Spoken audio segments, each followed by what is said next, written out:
Italy? Whiskey? Ah, Italy, you could never unlock my secret. Oh no, suddenly hit. No, leave me.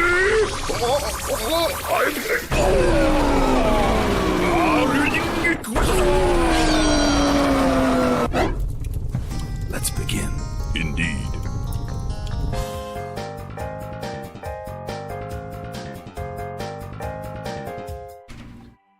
Hello everybody and welcome to Honey Badger Radio. My name is Brian and this is the Fireside Chat, and I'm joined by our very special guest and friend of the channel, Paul Elam.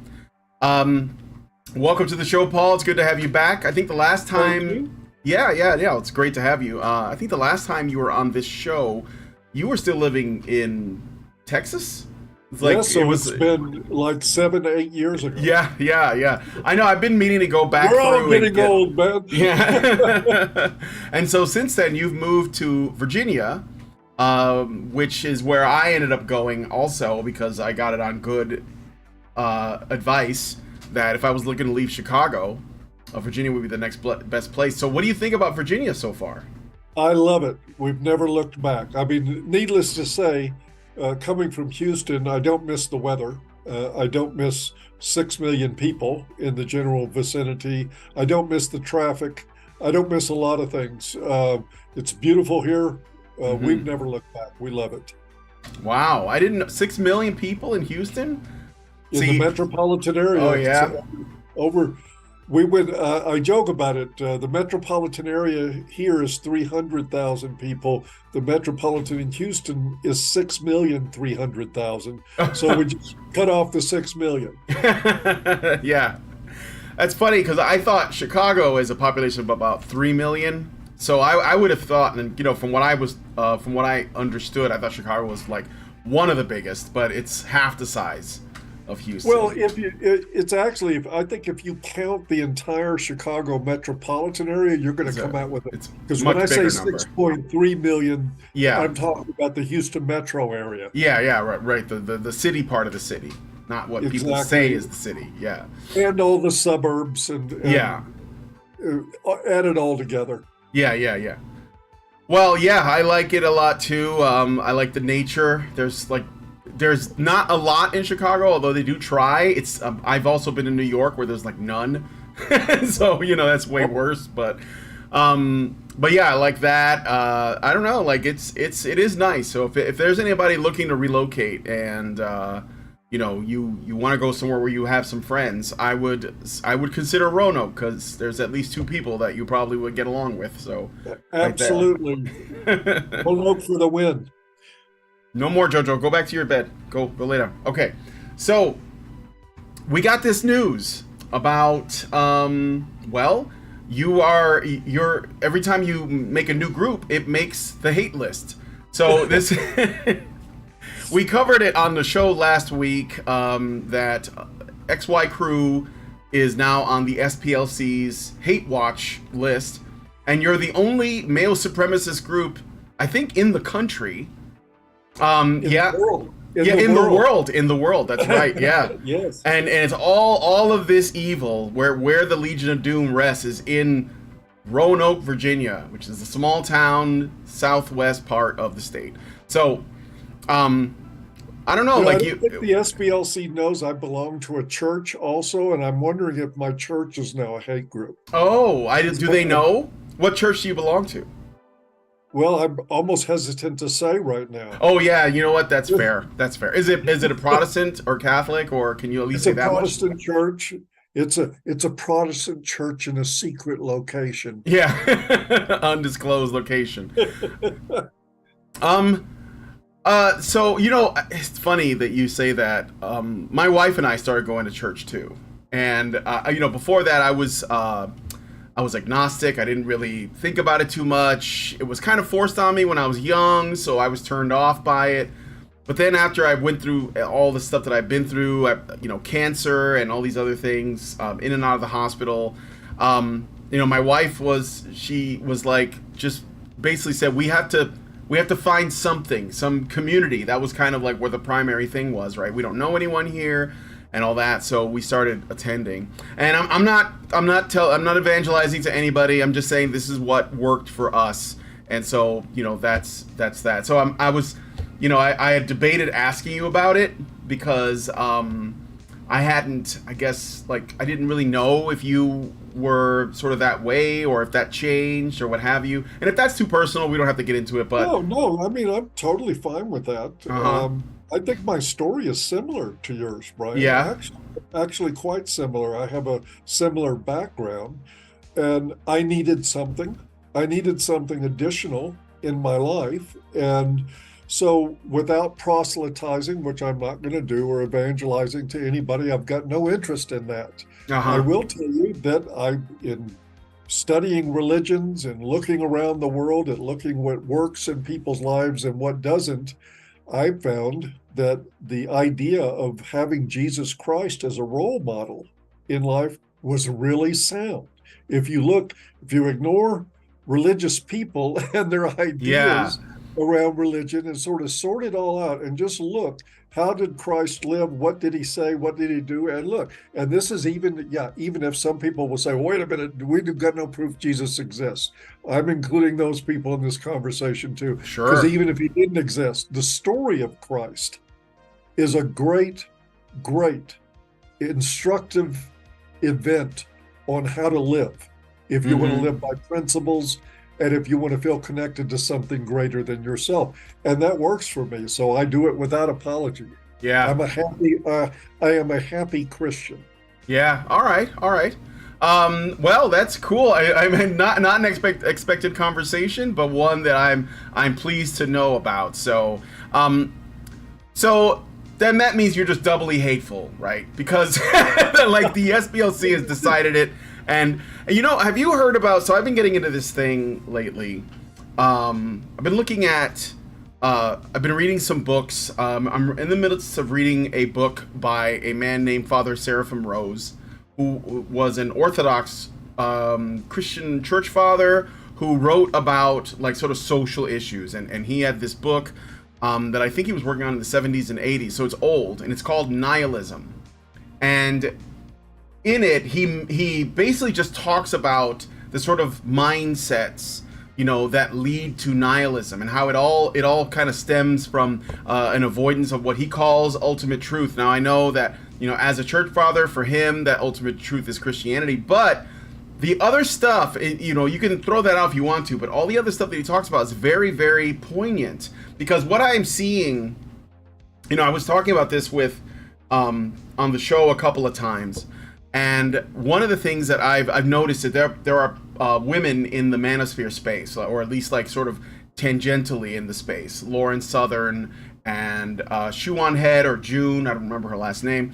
And they were sort of in their own way commenting on this what's happening with men, that there's all of this despair and depression and suicide and joblessness and of course, troubles with women. Because not just what feminism did, but more like what feminism did to bring out the worst parts of women's character. If that's like a better way to put it, you think that's fair? Yeah, to say? I think it's fair. Yeah. Well, it's easy though to make a boogeyman of feminism. Feminism presents itself as a boogeyman. Irrational ideas, lies, falsehoods. Imaginary narratives, that sort of thing. But our troubles with women are mostly rooted in how men shape women to be. Yeah. Not in feminism.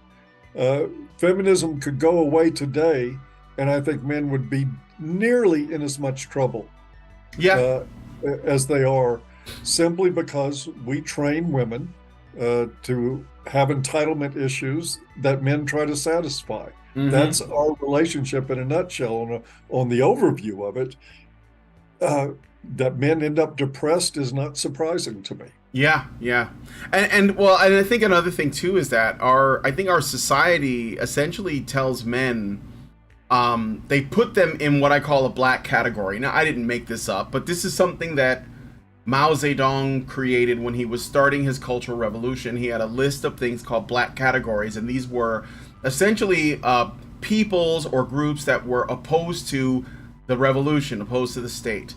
And I think that in the United States and in the West in general, in the UK and Canada, wherever, they've been building these black categories over not just several years or decades, but generations.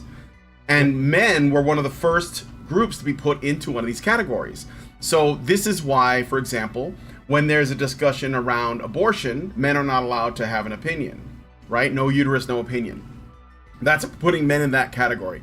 If there's a discussion around what children are learning in schools, you know, like people worried about what their children are learning in schools, most of the people who are there are single mothers. And they are mothers that are there defending their kids. But one of the reasons why mothers are heard is because they're not men. They're not in the black category, right? It also applies to people who are conservative, Christian, straight, you know, and cisgendered and all that. So these are all black categories. Basically everything that I am. Yeah, everything that you are. So, and that means that even if you just have an opinion, which, you know, I guess you could say is at the root of your whole project, because you've been placed in a black category, it's easy for the SPLC or the ADL or Citizens United or the United Nations or any of these other massive, very powerful, you know, institutions to just say, oh no, he's one of the bad guys, right? Sure. Yeah, so as a result of that, then and this has been going on for so long, I think what's happened with men is that, and this is also true of women, they don't have a purpose. They lack a higher calling. And so what is men's calling in the meantime? Well, it's to attract women. And that's why because they don't have anything beyond that, right? It's just get laid, you know, make the money, get the girl, etc. And so yeah, and all they're doing is looking for the approval, right? And so, like, I think as a consequence of that, this is why we have these, like, I guess they call them Manosphere guys, or they're in the space, the red pill Manosphere space, but they're really just like, you know, these sort of dating podcasts and like these, like Fresh and Fit and Andrew Tate and what's another one, the Whatever podcast. What do you think about the growth in those groups? I think it was inevitable, but I think this is also men doubling down on being very vagina-centric. Mm-hmm.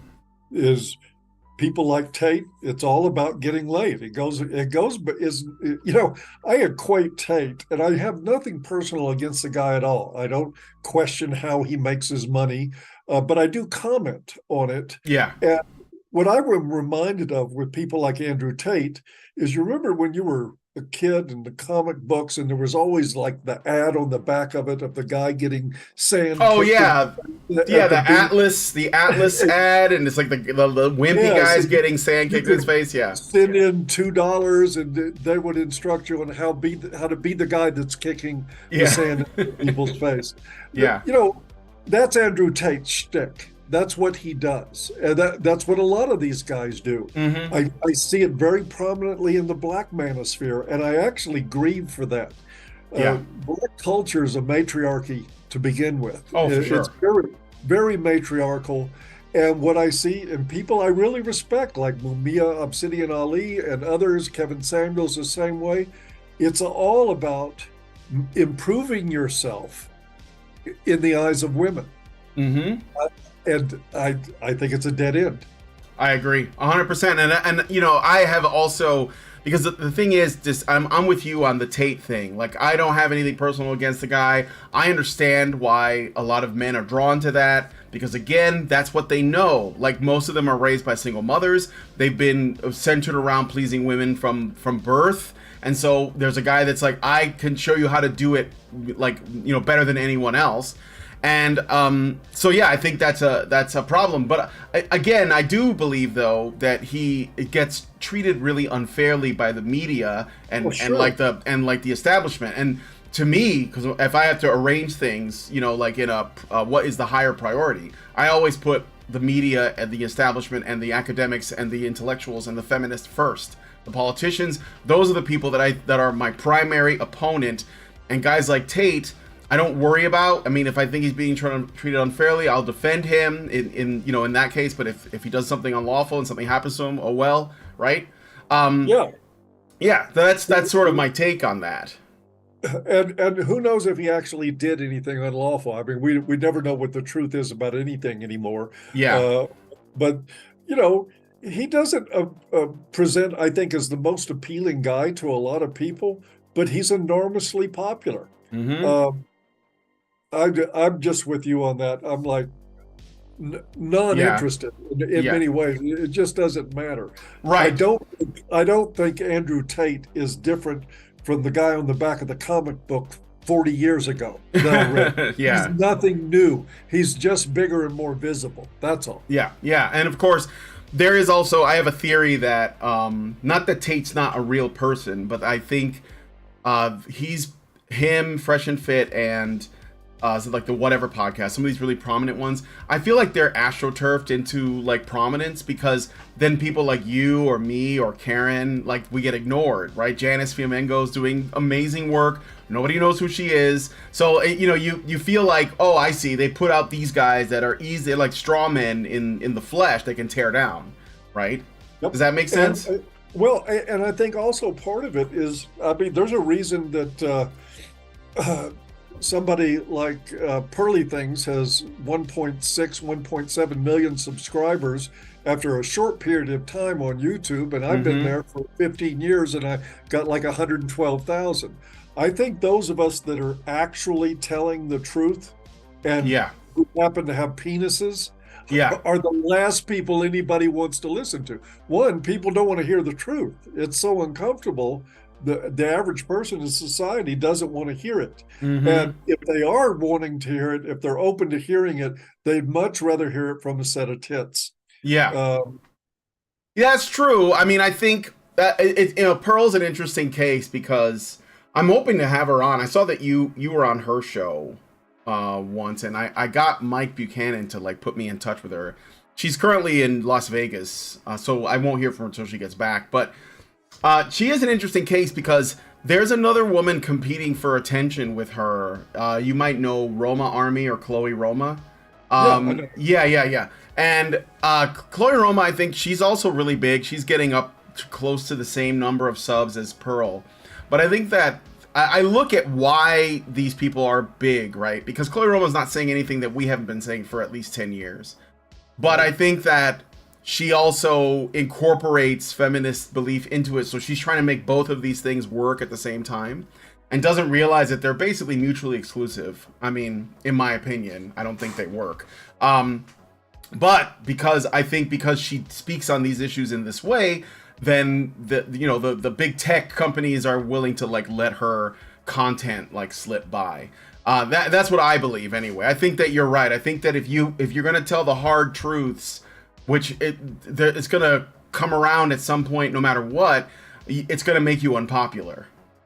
Yeah, and there's another element to this too, Brian, that I think is true. When I think of people like Karen and Janice and you and me and a handful of others that have been at this for so long, is that I see us as we're kind of like the Winston Churchills of the men's movement. We were needed and we started a lot of things rolling, but as soon as our purpose initially had served to put this out there and to create people like Andrew Tate and others, which I sort of as our children, you know, they threw Churchill under the bus as soon as his usefulness was done to them politically. And I think that's kind of what happens to us. And guess what? I'm okay with it. I mean, I live a quiet life. I kind of like living a quiet life. I'm not that interested in being out in the trenches anymore, doing it out with idiotic feminists. I prefer to do other things like work with men. But I do see it as kind of like that. We were the ones that kicked in the door on this stuff back in the day. And we've served that purpose. So now it's time for other people to take it. And of course, a lot of them will fuck up the message. But that's okay. That's okay. I agree with you 100%. Like what I've noticed is that when I have had guests on, I get people at different points in their life. You know, I've been lucky enough to have some very large voices like Reverend Jesse Lee Peterson, Sheriff David Clark. You know, so lucky to have that. But I also got to talk to people who I didn't know who they were going to become. You know, Carl Benjamin Sargon, he was on our channel way back. Blair White, you know, who's like a trans woman. I mean, she was on my channel once. Yeah. Yes, huge now. Like she was on Roseanne Barr or something. You know, I'm like, well, I'm 1 degree of separation away from Roseanne Barr. You know, And you know what? To me, that's fine. Like, I don't care. I don't care if I am the person who gets to get the message out there. I just want someone to get it out there. I just want that conversation to happen. Amen. So that's my whole thing. So I'm with you on that 100%. So let's talk about XYCrew. Let's talk about what the SPLC said, and then let's talk about what it really is. Well, the SPLC, people can, there'll be a link available. People can read about at least read my response to it at avoiceformen.com. But basically all they said is that we were a hate group, and no justification, no observations of anything that we've done or justify it, no quotes, no plants in our organization to observe us doing nefarious things. They just said we're a hate group, and the way they spelled it out, it was largely because I run it. So that I guess I'm the. I think Rollo Tomasi called me the Charles Manson of the men's movement as far as feminists are concerned. So, oh yeah, right. So I mean, that's fine. They just said we're a hate group and published it. And of course, the SPLC, you know, their publications have been used by lunatics out there to go out and target and shoot people, and that's sort of like the SPLC stick. They're looking over there. There's the bad man. Be ashamed if something happened to him. Yeah, it does. It does feel very mafioso like. Yes, it does. Yeah, and they want compliance, and of course they're not going to get that. But that was the deal. They just and what was really funny is, back in the day, as most people know, after I wrote an article, reaction article to Jezebel's piece on women beating up their boyfriends and such, they declared us a hate group and a voice for men. Then when Cassie J made her movie and called them, they said, no, that's really not true. They're not a hate group. And then later they decided we were a hate group. And they decided Voice for Men was a hate group until I left. And when Robert Brockway took over A Voice for Men, they were no longer a hate group. But because I left and went to XYCrew, they are a hate group. This is like the thinking of 4-year-olds that we're dealing with. Right. It's not very cogent, but that's what they do.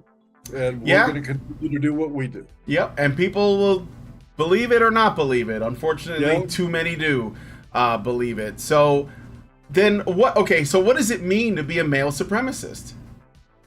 I have absolutely no idea. Okay.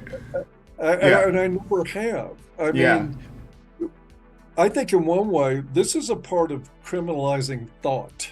If I want to say, which I fully believe, men are more logical on average than women, I believe that's true. I believe men are more aggressive on average than women, or their aggression is expressed in different ways. But I would say men are definitely more physically aggressive. Yes. That doesn't mean I'm a female supremacist for holding that thought. That doesn't score for men. I think a lot of things about both sexes, but if we talk honestly about them, then that's their entryway into say, oh well, he says women are illogical. Yeah, exactly. And what would ever make a man say something like that? I wonder if the person who said that does. So is the SPLC basically just a feminist organization? It's a shame. Yes, it is a feminist organization. I pointed that out in my rebuttal to them. And here's the thing. They actually, this is a sad story. The SPLC was responsible for putting a whole bunch of the Ku Klux Klan out of business back in the 70s. Good work, as far as I'm concerned. A wonderful service to society. They really did, at one point, have a meaningful mission.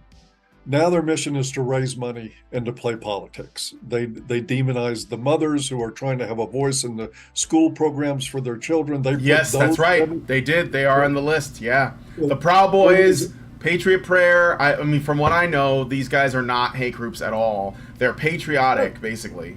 Yeah. Absolutely. And the groups that oppose gay marriage. I mean, to me, it's an arguable thing. It should be. You should have a discussion about that. I personally don't care about gay marriage. I'm like, sure, why do you want to do that? Yeah. But it's fine with me. But they put groups that advocate for heterosexual man-woman marriages on the hate watch list. Yeah, they're like Catholics, I think, was on there too. Yeah, Yes, they call so them radical that- Catholics.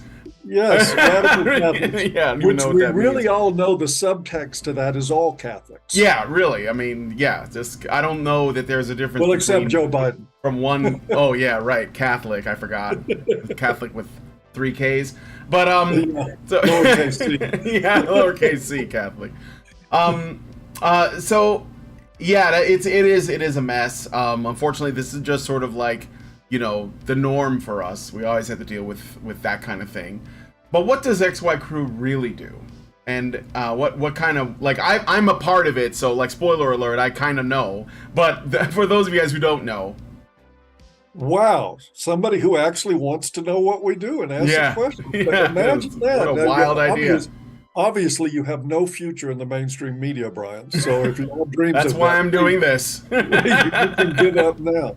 Yeah. XYCrew is a sort of an intellectual refuge for like-minded men to discuss their lives, to discuss improving their lives. We have guys from all walks of life in all different stages, I would say, of red pill development. Guys that are MGTOW muck, other guys that are just talked to a guy today that's planning to get married next month. We have married guys, single guys, all kinds of guys. But the main point is that we can be men in a male-only environment. Well, except for Janice's one group. Janice is an honorary man once a week for an hour, but everything else is all done by men, and we allow men only to talk about their lives honestly and openly. I mean, it's amazing. It seems like such a simple thing because, women can talk about their lives and the world will shove microphones in their face and demand everybody else shut up because they're talking. When men begin to speak honestly about our lives, the world tells us to shut up. That's the reaction. Don't talk about it, quit whining, whatever. This drives men to suicide, I think, because they don't have anywhere to go. And we've been going 5 years now doing this. We are a place to go. A guy can come in, talk about his life honestly. If he's married to a borderline female, he can tell the truth about what's happening in his relationship. There are horrendous things happening in those relationships. They're awful. We give a guy a place to go to talk about that. We give guys a place to go to help other guys. We got guys that show up whose lives are asymptomatic of any of this stuff. And their presence there is just to be a listening ear to others who want to talk about problems and do things about it. It's also a place of supreme accountability, in my opinion. We have looked at what feminism did for women when it comes to victim identity. It's not a very good way for men. It's not the way we're ever going to go. Men are not wired that way. This is why the toxic masculinity stuff, they're like, you need to talk about your feelings more. Men don't, they want to solve problems. They want to work through them, right? And yeah, they want to talk about them, but not in this kind of like, let's all, have like a cry session. Well, and the psychobabblist will be all over this, but I say from the time, fuck your feelings. Your feelings are not going to put bread on your table. Your feelings are not going to repair your life from all the damage that's been done. And men operate on action.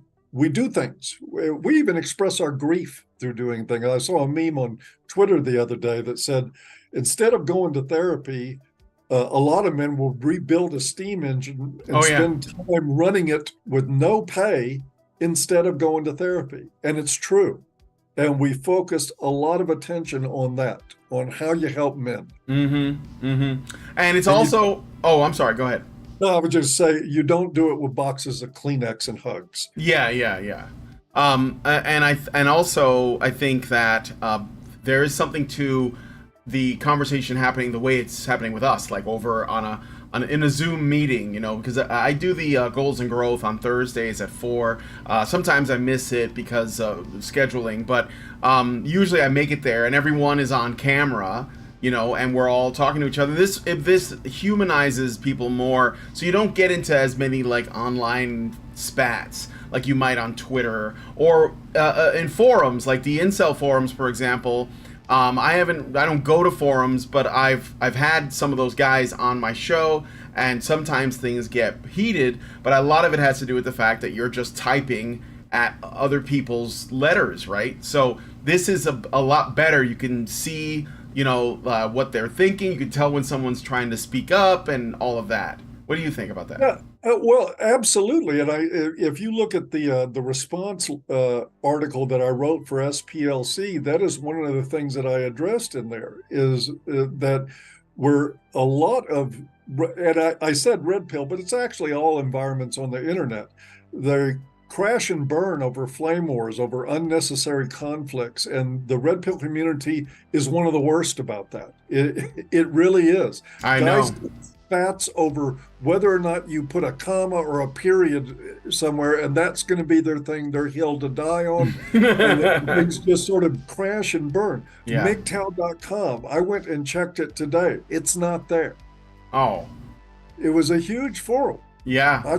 I can't even get it to ring up. But we see these forums and these community groups spring up because they're needed, and then just as quickly they crash and burn because guys can't get along. But when you put men in an environment where we're looking at each other, yeah, when we see each other's faces, the expressions, all of a sudden, all that goes away. We don't have any of those problems at XYCrew. Never do we have.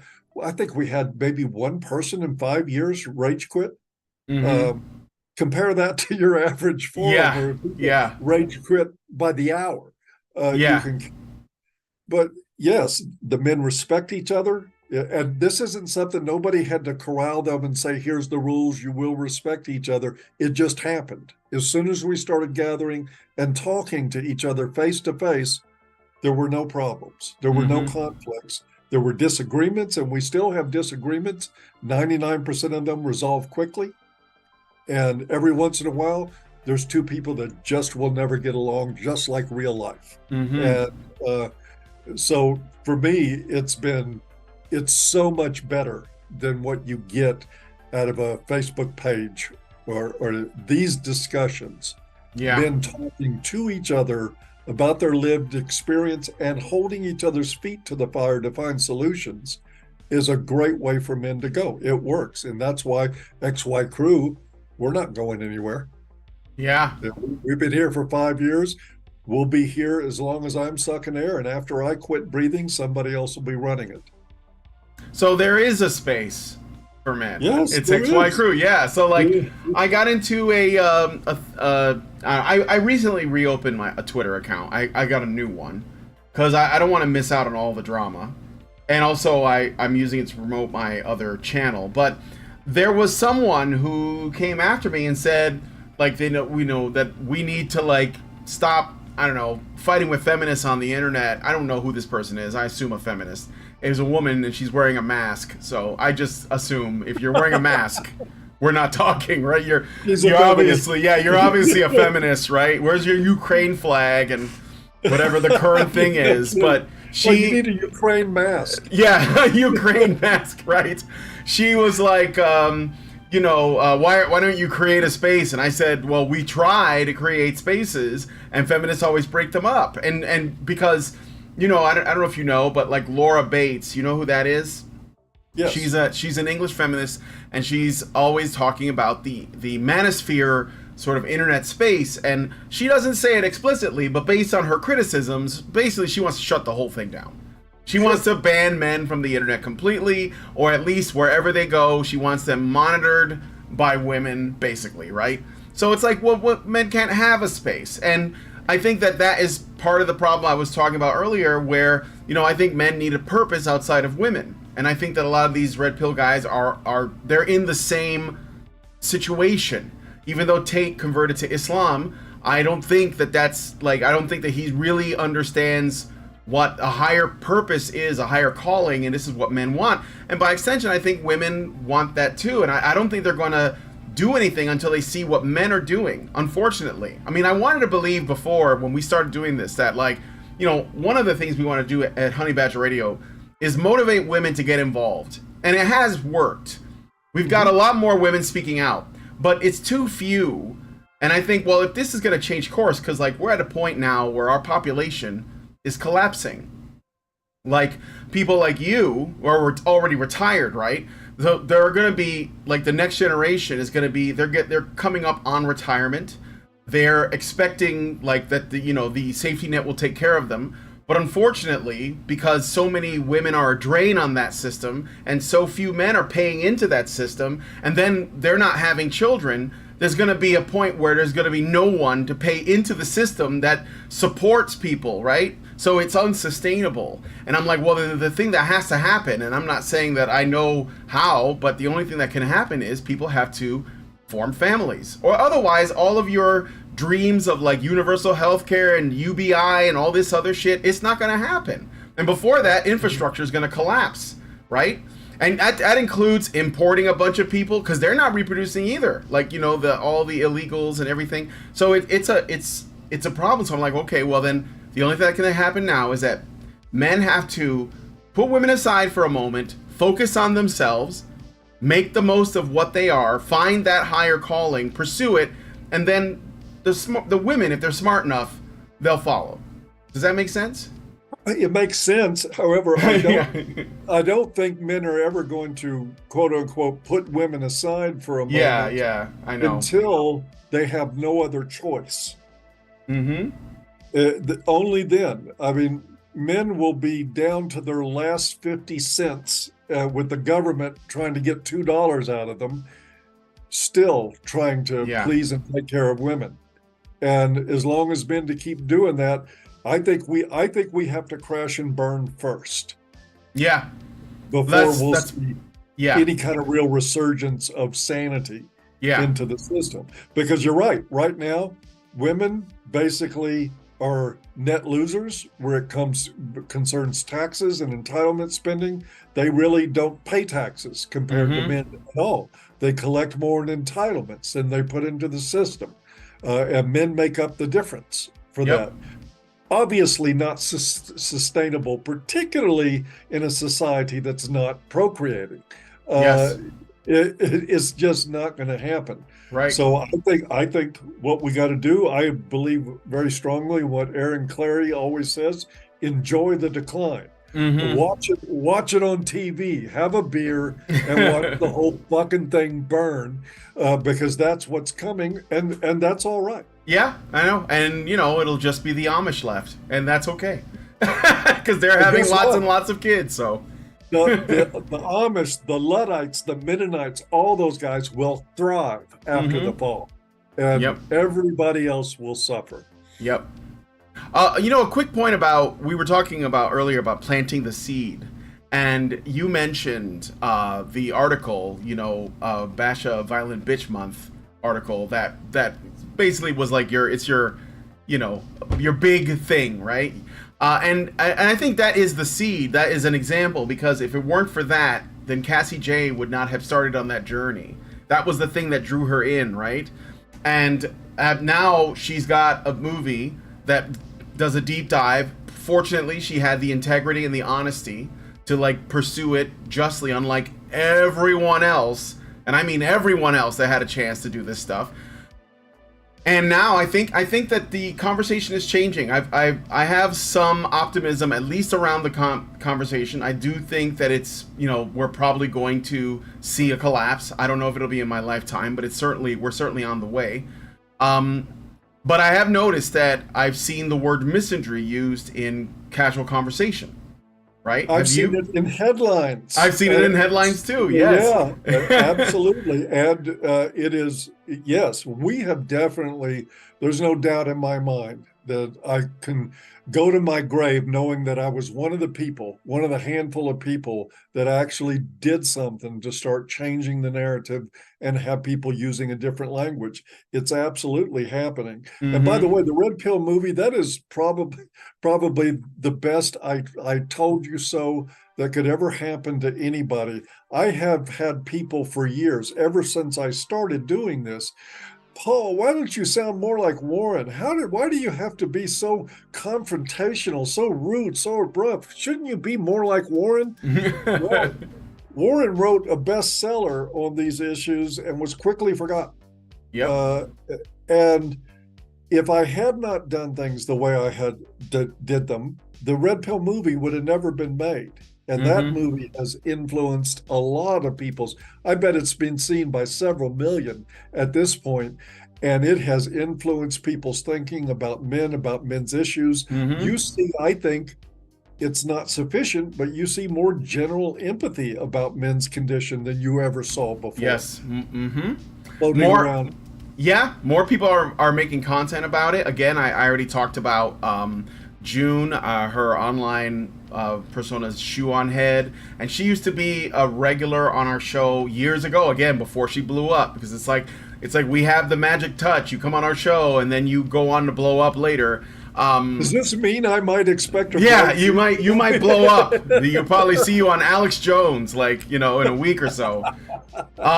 Here's hoping. Here's hoping. 1776 will rise again. Anyway, so like about the Cassie J thing. So yeah, I thought that that was really amazing, and this is, by the way, despite how the media treated her and that film, and how badly like these large sort of streaming companies, restricted access. Like, I think that Netflix wouldn't display it. She was asking them, and I believe there was another streaming service that didn't do it, but it ended up on Amazon, I think, and so they were okay with it. I mean, they just wanted to make money, and you know what? That's fine by me.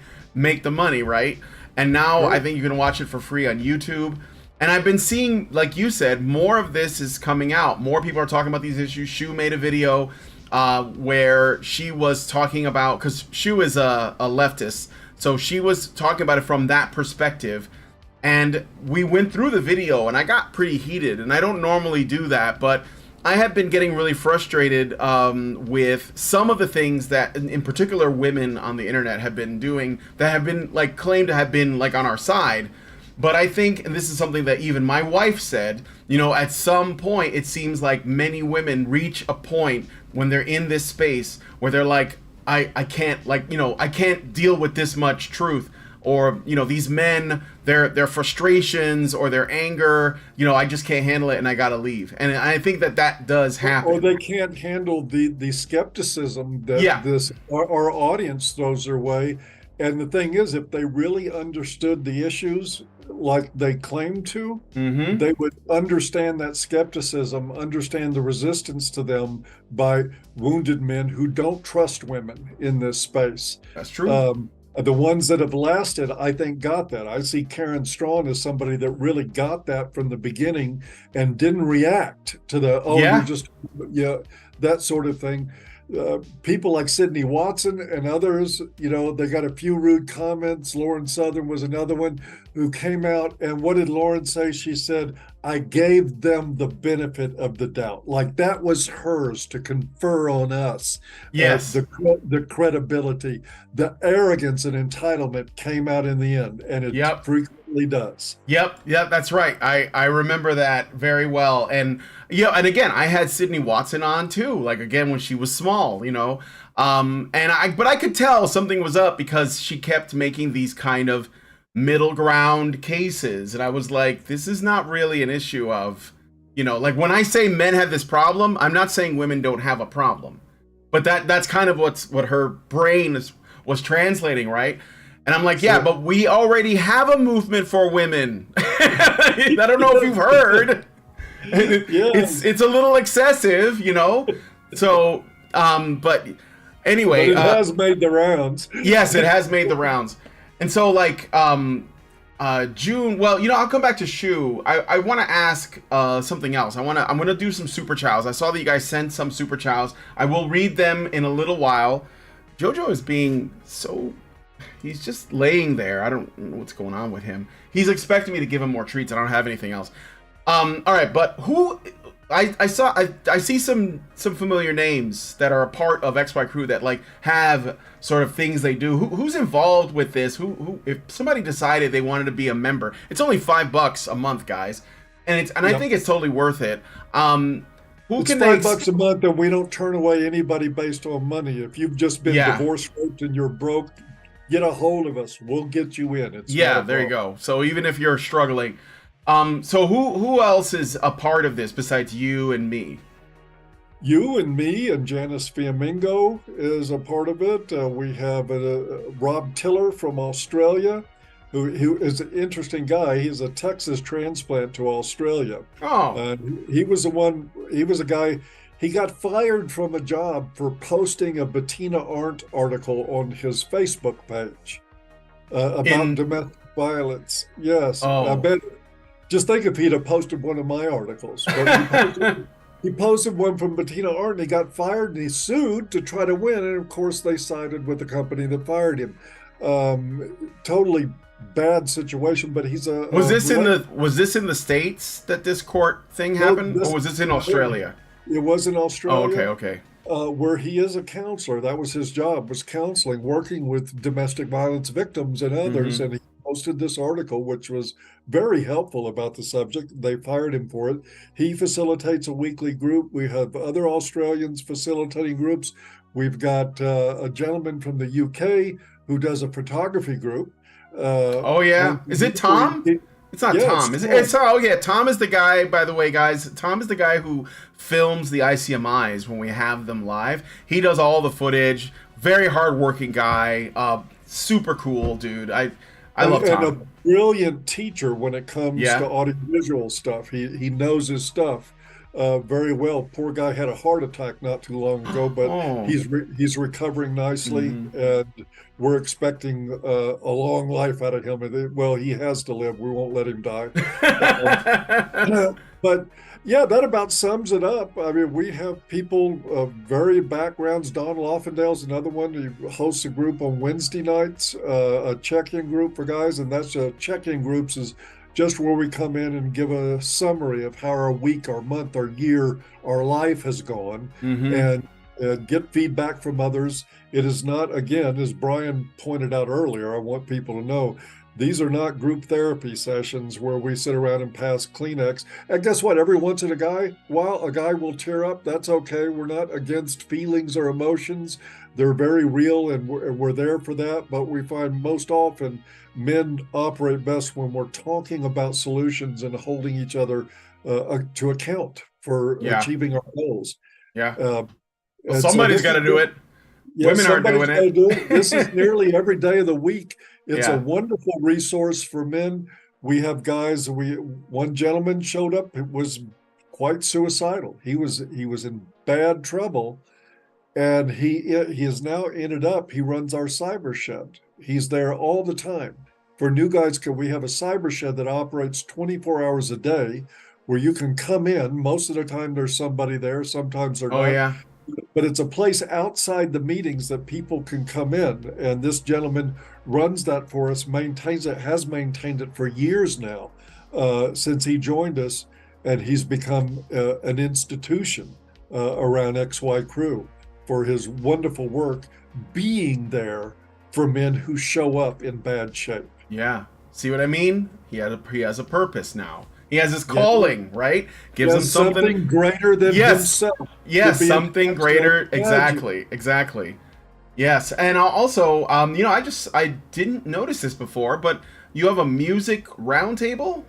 Uncle Mike, does he teach people how to play instruments? Is that what that is? No, he doesn't. This is just where guys come together and we share music with each other. Oh, cool. Yeah. And sometimes those meetings last 3 and 4 hours.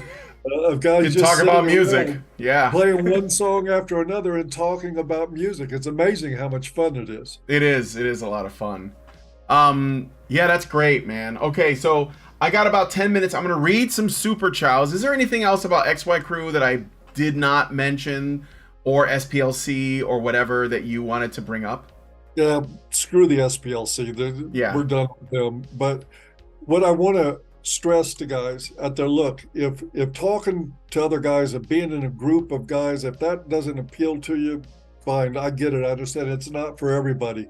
But if you'd like to help, roll in and toss in $5 a month anyway. You'll be sponsoring some other guy that can't pay it. We do this, like I said, we provide probably, I would say 50, 60 hours of live support per month to all the guys there for $5 a month. We need support to keep doing this. So look, if you want to be a big donor, fine, write me.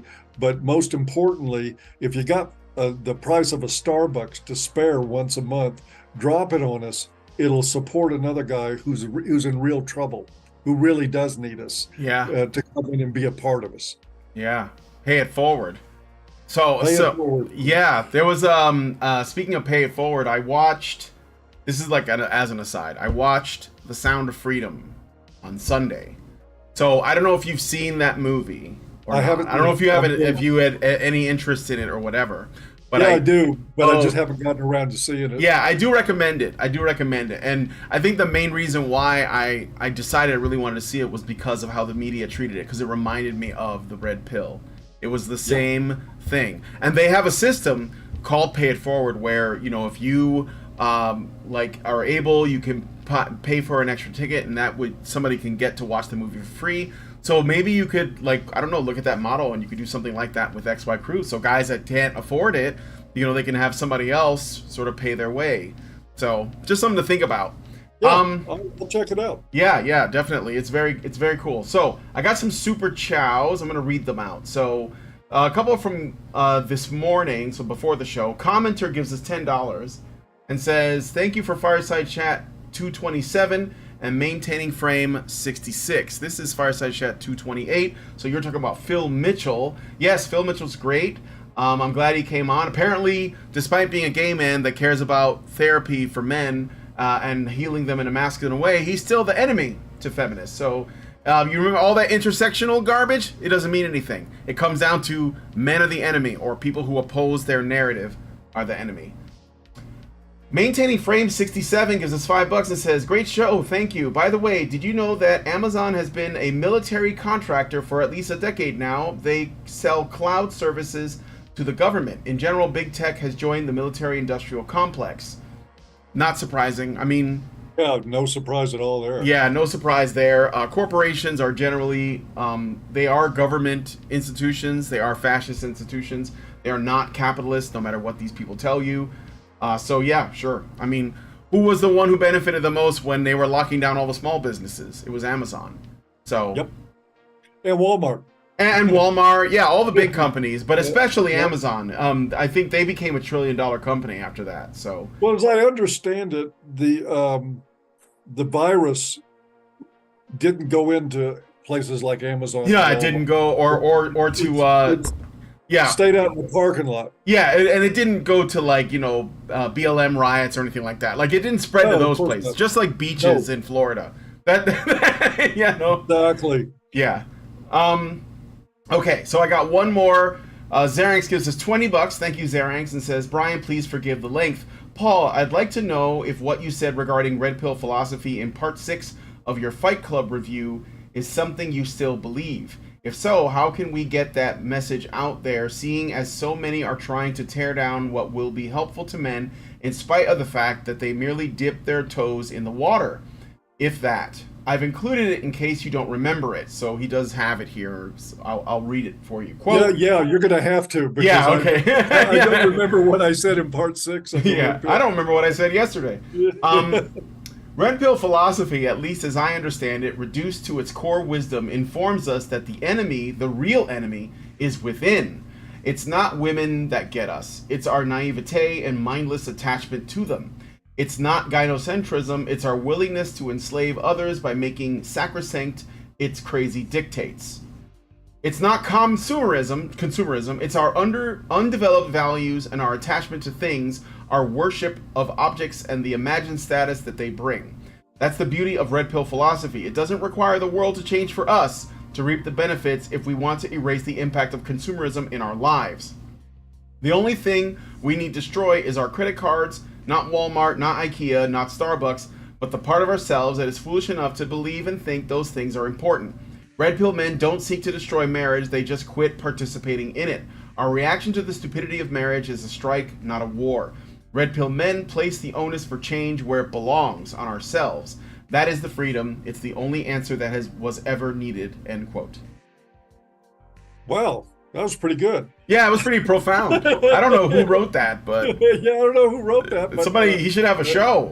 I will be happy to tell your listener that, your viewer rather, that I definitely believe that, all of it, every word. Yeah, me As a matter too. of fact, it's like, I think that's the biggest flaw in the red pill community is too much obsession with what doesn't work in women, what doesn't work in government, what doesn't work in corporations. What's not working is here. Mm-hmm. That's what's not working. And we fix that other stuff, it lessens the impact of it. We become detached from it and free from it. So I would say hell yes to every last word of that. Yeah. Thank you, Zeranx. Very good. I agree 100% too. I mean, I'm a political person, but I think that it all starts from the very, very bottom, nonetheless. So you're a political person, but you're not waiting for Joe Biden to fix the world for you. No, I'm yeah, that's my whole thing is, and this is what I kind of ranted about because Shu, you know, as a leftist, she's always thinking about what can the government do, and I'm like, they have done enough. Like, you know what I mean? It'd be like, nice if they just do nothing. Yeah, I said if they get out of the way.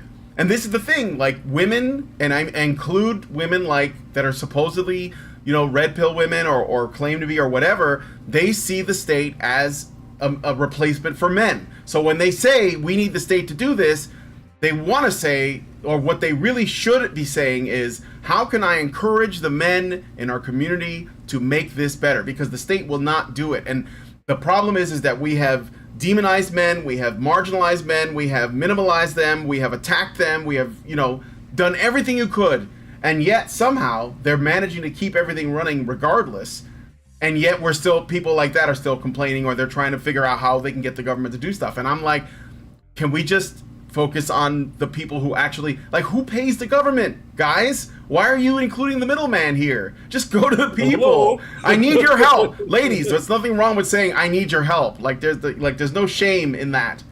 So anyway, yeah. I can be political, but only insofar as I would like to remove obstacles. That's all that is obstacles. All right, and I got one Rumble rant because we're also on Rumble. What's up, Rumble gang? Shout out to you guys. Hopefully Rumble will continue to grow because I think it's going to be a very good competitor to YouTube. I believe that in the long run. Oikinwowi, who I always butcher his name, I don't even know how you're supposed to say it, gives us $1 and just says based. Indeed. Agreed. All right. So, I feel like there was one. Oh yeah, you were asking me something. I'm gonna quit to the patron show, but you mentioned that song before we started. That song that's been going viral. Do you remember the name? It's like the Rich Man from Richmond. Richmond, north of Richmond. North of Richmond. Yeah. And I don't remember the name of the artist. He's brilliant delivery of that song, just wonderful. But I was really heartened that he included a line in there directly about that all we're doing to men is kicking them while they're down. That young men are suffering and we just kick them. Yeah. For that line to be a part of a song that's gone viral, really I think it affirms what we were talking about earlier, Brian. The narrative is changing. It's not the taboo. That's what we did in the beginning. We took the taboo thing and said, fuck it, we're going to say it anyway. We're going to say it out and publicly, and we're going to keep saying it until people figure out that it's not really very radical to say the thing we're saying. It's common sense. and I believe that's happening now. I'm just I will pay for the download of that guy's song in a heartbeat. Yeah, I'm over the moon over that line. I'm glad you brought that up. I do think that this is changing. And yeah, so I guess we're out of time for the main show, guys. So we're going to take Paul into the patron show. If you guys want to join us, you have to become a badger. Go to Feed the Badger. Feedthebadger.com. $5 a month will get you into our Discord. You'll be able to watch all of the additional content, and if you give it higher, there's different levels Allison has set up. So if you get at higher levels, you'll be able to join us in the actual Zoom meeting to talk to Paul. So that's feedthebadger.com. If you feed the badger, you can be the badger. Yes, well, that's that you become a badger by feeding the badger. That's right. We need more badgers. So please do be a part of that action. And yeah, so we're gonna head into the Patreon show now. If you guys like this video, please smash like, subscribe if you're not already subscribed, hit the bell for notifications so you know when our streams go live. Leave us a comment, very important. Let us know what you guys think about what we discussed on the show today. Check out Paul's links to XYCrew, and I also included your Twitter in there, and I think A Voice for Men, because the blog, it goes to A Voice for Men. So yeah, go check all of that stuff out. Thank you guys so much for coming on today's episode of the Fireside Chat, and we will talk to you all in the next video. Have a good one, everybody. Men's rights activists are machines, dude. Okay? They are literal machines. They are talking point machines. They are impossible to fucking deal with, especially if you have like a couple dudes who have good memory on top of that too. Holy shit, you're fucked.